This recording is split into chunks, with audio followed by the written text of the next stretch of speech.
Unlocking the Cosmos, the final chapter of General Relativity explained. Welcome to the final episode of Relativity Unfolded. Today we dive into the depths of General Relativity, Einstein's groundbreaking theory that redefined our understanding of gravity and the universe. In our journey so far, we've explored the intriguing concepts of special relativity. Now we venture further into Einstein's universe, examining how gravity influences the fabric of space and time. General Relativity, introduced by Einstein in 1915, proposes a universe where gravity is not a force but the result of the curvature of space-time caused by mass. This revolutionary idea changed how we view the cosmos. Imagine space-time as a flexible fabric.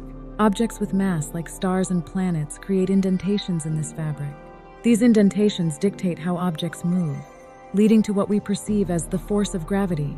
General Relativity predicts phenomena like gravitational lensing, where light bends around massive objects.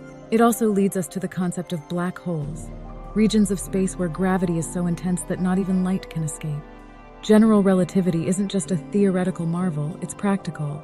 GPS systems, for instance, must account for its effects to maintain accuracy, highlighting its relevance in our daily lives.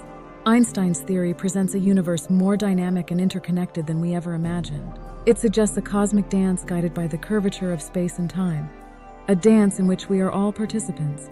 As we conclude Relativity Unfolded, we hope this series has illuminated the beauty and complexity of Einstein's theories. From warping space-time to bending light, General Relativity continues to inspire and challenge our understanding of the universe.